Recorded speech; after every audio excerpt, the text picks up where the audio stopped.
everybody, and welcome to Sports Babes. Who is the Beast of the East?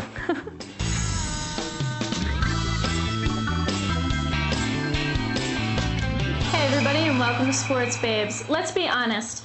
Who's going to play the Dallas Mavericks in the finals? That's really the question here, right, Carrie-Ann? Well, I think every single year you got to look at the defending champs, and that would be the Miami Heat. But to be honest with you, they haven't looked that great all season long. The Heat's success is going to depend on Wade.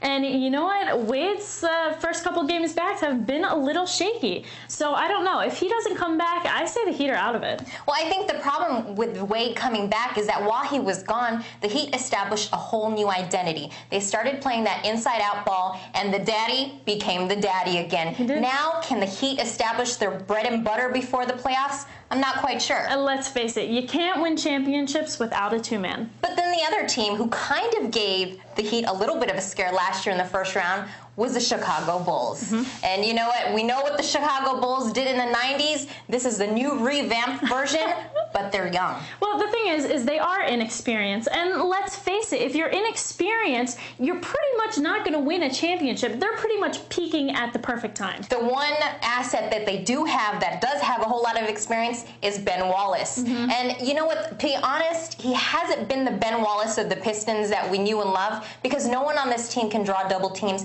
And bottom line is they don't really have that money guy. Yes, Ben Gordon is a good player, but do people fear him like they'd fear Kobe Bryant or Dwayne Wade with the game on the line? I don't think so. I say experience speaks for itself, and it helps to have veterans on your team. For example, the Pistons. I mean, they are the prime example. Yeah, I mean, if there's a team to watch out for, I'd say it's the Pistons. And you definitely have to look out for the Detroit Pistons. They've got experienced veterans up and down the lineup. And don't forget the acquisition of Chris Webber. Exactly. I mean, he provides that new post game inside. He's a great passer, which actually makes the offense more fluid. I think he might bring that X factor to this team like Rasheed Wallace did a couple years ago when they won their first title. Exactly, and I think here, age is on their side, and I think it'll show through in the finals. So, Carrie-Ann, who's your pick then? If Wade comes through, I'd say 100% the Heat, but so far I'm not convinced. So my instinct has to go with the Pistons. I'd have to agree with you, but like you said,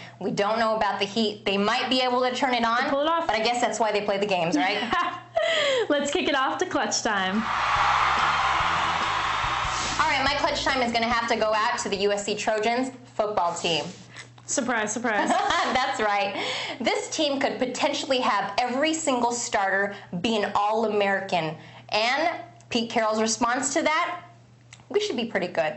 You gotta love the blasé attitude. Hey, Carrie-Ann, it's not bragging if it's true. My clutch time is going to go out to A-Rod, who received a rub down on the Letterman show. He took off his shirt, and all I can say is, A-Rod, I hope you produce in the postseason so you don't have to take off your shirt for a living.